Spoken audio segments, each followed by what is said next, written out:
안녕하세요. 다큐쟁이입니다. 오늘의 이야기는 제1차 왕자의 난입니다. 조선을 건국한 태조 이성계의 다섯째 아들 이방원은 두 차례에 걸친 왕자의 난을 통해 조선의 3대 임금인 태종으로 변모했습니다. 제1차 왕자의 난은 태조 7년 8월 이방원이 당시 권력을 장악하고 있던 정도전과 그 측근들을 제거하고 권력을 잡은 사건을 말합니다. 이성계에게 이방원은 똑똑한 아들이었습니다. 자식 중에서 유일하게 문과에 급제했기 때문에 자신이 변방의 무장 출신이라는 약점을 보완해 줄 수도 있었습니다. 하지만 고려 공양왕 4년 4월 이방원이 정몽주를 격살하자 이성계는 이방원을 멀리하게 되었습니다. 이성계는 정몽주를 잘 설득해서 세 나라를 같이 경영하고 싶었습니다. 태조에게는 두 명의 부인이 있었는데 첫 번째 부인인 신의 왕후 한씨와의 사이에서 낳은 아들이 6명이고 두 번째 부인인 신덕왕후 강씨와의 사이에서 낳은 아들이 2명입니다. 신의 왕후 한씨는 태조가 아직 지방의 무장에 불과할 때 결혼한 향처로 조선 개국 이전에 세상을 떠났습니다. 반면 태조가 개경으로 온 뒤에 결혼한 경처인 신덕왕후 강씨는 권문세가 출신이었습니다. 태조는 개국 당시 이미 환갑을 바라보는 나이였기에 세자를 빨리 책봉하려 했습니다. 세자 책봉의 기본 원칙은 장남을 세자로 삼는 것으로 이는 왕위 다툼을 막기 위한 것입니다. 그런데 태조의 장남 이방우는 처음부터 아버지의 역성혁명을 반대했고 자기 뜻대로 되지 않자 술을 마시며 소일하고 있었습니다. 따라서 차남인 이방과 또는 개국에 공이 컸던 오남 이방원이 세자로 책봉될 가능성이 컸습니다. 하지만 태조 원년 8월 태조는 이방원의 이복 동생이자 막내인 이방석을 세자로 책봉했습니다. 이렇게 된 것은 당연히 이방석의 친모인 신덕왕후 강씨의 역할이 컸지만 당시 태조의 절대적인 신임을 받은 정도전의 역할도 컸습니다. 조선을 신권이 강한 나라로 만들고 싶었던 정도전이 구상한 정치체계의 핵심은 재상 중심주의입니다. 정도전은 국왕에게 모든 권력이 가는 것이 아니라 총재, 즉 국왕으로부터 권력을 위임받은 재상이 권력을 행사하는 정치가 이상적이라고 생각했습니다. 국왕은 세습되므로 어리석고 유약할 수도 있지만 재상은 가장 능력 있는 자가 선발될 수 있으므로 재상이 중심이 되어 국가를 이끌어가야 한다는 것입니다. 따라서 이러한 재상 중심주의로 운영되는 왕조 국가에서 국왕의 역할은 한 재상을 선택하는 것으로 국한됩니다. 정도전이 태조의 막내 아들 이방석을 세자로 책봉하는 데 동의한 것은 바로 이러한 재상 중심주의에 이방원은 적합하지 않다고 보았기 때문입니다. 이방원이 조선 개국에 공이 큰 것은 분명한 사실이지만 만만치 않은 인물이었습니다. 따라서 그가 왕이 되면 정도전이 꿈꾸던 재상 정치의 이상은 멀어질 수밖에 없었습니다. 그러나 이방원의 생각은 정도전과 달랐습니다. 조선은 자신의 아버지 이성계가 건국한 이씨의 나라였습니다. 그에게 왕권은 무엇에도 비견할 수 없는 절대 권력이었습니다. 이처럼 강력한 왕권 중심의 나라를 꿈꾸던 이방원이 보기에 정도전은 국왕의 권위를 훼손하는 신하에 불과했습니다. 게다가 개국공신 명단에 이방원을 비롯한 왕자들의 이름은 없었습니다. 이는 이방원의 야심을 걱정하지 않을 수 없었던 정도전이 취한 조치로 추정됩니다. 이방원의 분노는 극에 달했습니다. 이제 이방원과 정도전의 갈등은 첨예해질 수밖에 없었습니다. 한편 개국 초기 조선은 명과 요동의 영유권을 두고 갈등했는데 명은 조선과 전쟁을 벌일 수도 있다는 강경한 입장을 통보했습니다. 그러자 조선은 명에 대한 무력 대응을 준비하게 되는데 태조 2년 11월 정도전의 제안에 따라 진법훈련이 시작되었습니다. 개국 초기 조선 병력의 대부분은 왕족이나 공신이 거느린 사병이었는데 정도전은 진법훈련을 통해 이들에 대한 국가적 통제를 강화하려 했습니다. 태조 3년 2월 정도전은 태조에게 엄격한 군율 확립의 필요성을 주장했습니다.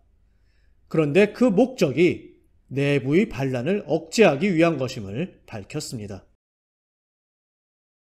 정도전은 대외적으로 명에 대한 무력 대응을 목적으로 진법훈련과 군율 강화를 추진했지만 사병에 대한 통제를 강화하여 나라를 안정시키려는 목적도 갖고 있었습니다. 태조 3년 4월 명은 조선에 사신을 보내 조선이 계속 명의 해안 지방을 약탈한다면서 태조의 장남이나 차남을 잡아오라는 황제의 명을 전했습니다. 그런데 장남 이방우는 개국 직후 죽었기 때문에 차남인 이방과를 보내야 했는데 태조로서는 그가 명황제 앞에서 제대로 답변할 수 있을 거라는 확신이 서지 않았습니다. 태조 3년 6월 태조는 오남인 이방원에게 명의 사신으로 가서 황제를 설득하는 임무를 부여했습니다. 당시 조선과 명의 관계는 매우 긴장되어 있던 만큼 명에 가는 것이 위험하다는 것을 이방원은 잘 알고 있었습니다. 그러나 세자책봉에서 밀려난 이방원에게 이러한 위기는 오히려 전화위복의 기회가 될 수 있었습니다. 태조 3년 11월 명에 갔던 이방원이 무사히 임무를 마치고 귀국했습니다. 그런데 명황제는 이방원을 두세 번 접견하는 등 상당한 예우를 갖추어 대했습니다. 명황제가 보기에 앞으로 조선에 세울 친명사대 정권의 임금으로는 대명 강경파인 정도전과 대립관계에 있는 이방원이 적격이었습니다. 명의 의도가 어떻든 황제로부터 극진한 대접을 받고 돌아온 이방원은 이제 세자책봉에서 밀려난 야인에서 현실 정치의 중심인물로 급속히 부상했습니다. 이방원의 방문으로 잠시 완화되었던 조선과 명의 갈등은 태조 5년 2월 표전문 문제로 다시 악화되었습니다. 명은 황제에게 올리는 그린 표문과 황태후 등에게 올리는 전문에 경박하게 희롱하고 모멸하는 내용이 있으니 그 작성자를 압송하라고 통보했습니다. 하지만 태조가 계속 버티자 명 황제는 구체적으로 정도전을 압송하라는 명을 내렸습니다. 이로써 표전문 사태의 목적이 무엇인지 명확히 드러났습니다. 태조 5년 7월 태조는 정도전이 문제가 된 표전문과 관련되어 있지 않고 게다가 복통과 각기병까지 있어 보낼 수 없다면서 표전문의 작성과 교정에 관련된 권근, 정탁, 노인도를 명으로 보냈고 이방원의 최측근인 하륜을 사신으로 같이 보냈습니다. 태조 5년 8월 이방석을 든든히 지켜주던 신덕왕후 강씨가 세상을 떠났습니다. 장성한 이복형들 속에서 세자의 자리를 지켜야 하는 이방석에게 이는 큰 위기였습니다. 하지만 명황제의 후원 속에서 왕위를 향한 꿈을 포기하지 않았던 이방원에게는 큰 기회였습니다. 태조 5년 11월 하륜과 정탁이 명에서 돌아왔는데 황제는 정도전을 보내지 않은 것을 질책했고 권근 등을 억류했습니다. 다만 권근은 얼마 후 조선으로 돌아올 수 있었는데 이때 명황제는 권근을 제외한 다른 사신을 계속 억류한 이유가 그들이 정도전의 측근이기 때문이라고 했습니다. 이처럼 명은 이방원과 그의 측근인 하륜과 권근을 잘 대우하면서 명의 강경한 태도를 보인 정도전을 제거하기 위한 조선의 정변을 유도하고 있었습니다. 태조 6년 6월 군권을 장악하고 있던 정도전은 요동정벌이라는 과감한 승부수를 띄웠습니다. 정도전은 거란, 여진, 몽골과 같은 웨이, 즉 오랑캐가 한족 대신 중원을 차지한 적이 여러 번인데 조선이라고 못할 것은 없다고 주장했습니다. 하지만 이방원이 보기에 요동정벌은 명분일 뿐 실상은 자신과 같은 왕족과 공신의 권력 기반인 사병을 해체하기 위한 것이었습니다. 신덕왕후 강씨는 1년 전에 세상을 떠났고 태조의 나이도 이미 60세를 넘겼습니다.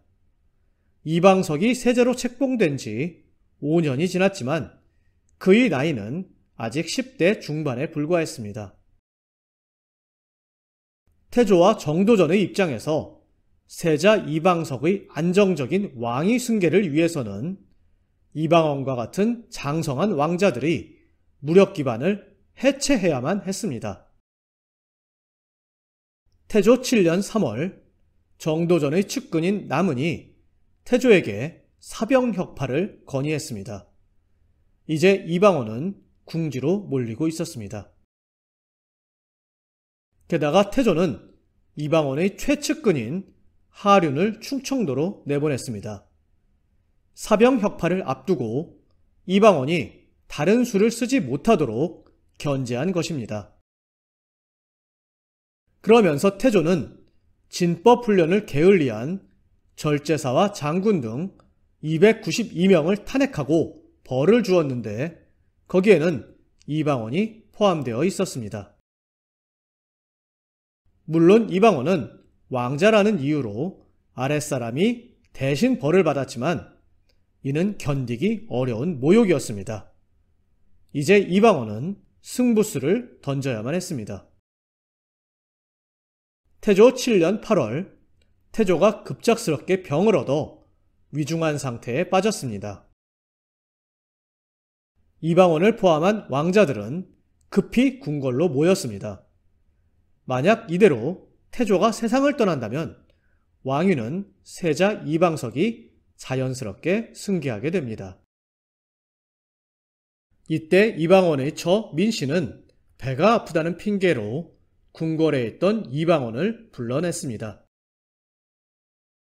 그녀는 사병이 혁파되는 와중에 무기를 몰래 숨겨두었습니다. 다만 이렇게 숨긴 무기만으로 이방원이 난을 일으킬 수는 없었습니다. 이방원은 이미 이날을 위해 이숙번이 이끄는 병력을 준비해 놓은 상태였습니다. 이제 제1차 왕자의 난을 위한 모든 준비가 끝났습니다.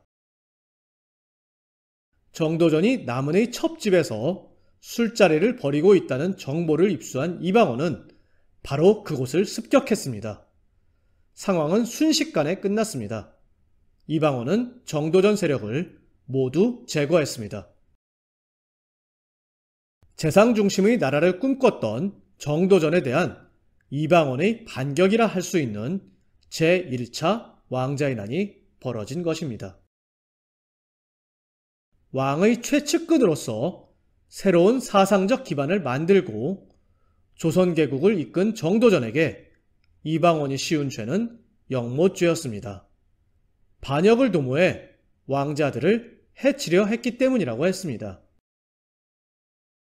그런데 반역을 일으키려 했다는 그날, 정도전은 호위병도 없이 동료들과 술을 마시고 있었습니다. 정도전은 죽기 전에 자조라는 시를 읊었습니다. 조심하고 조심하여 공력을 다하여 살면서 책 속에 담긴 성현의 말씀 거스르지 않았다네. 30년 긴 세월 고난 속에 쌓아온 일, 송현방 정자 한 잔술에 그만 헛일이 되었구나.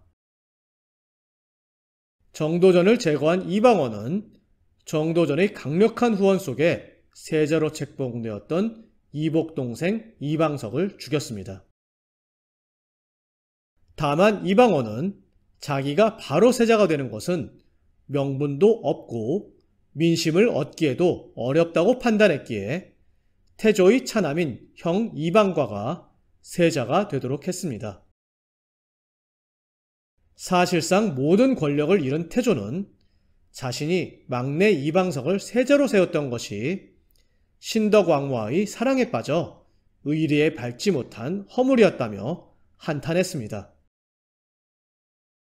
자식들이 죽고 죽이는 참극을 겪은 태조는 얼마 후 세자에게 왕위를 넘겨주고는 상왕으로 물러났습니다. 이방원은 그로부터 2년 뒤에 조선의 3대 왕인 태종으로 즉위합니다. 태종은 강력한 왕권 중심주의를 펼쳤는데 이는 정도전의 신권 중심주의에 대한 승리였습니다.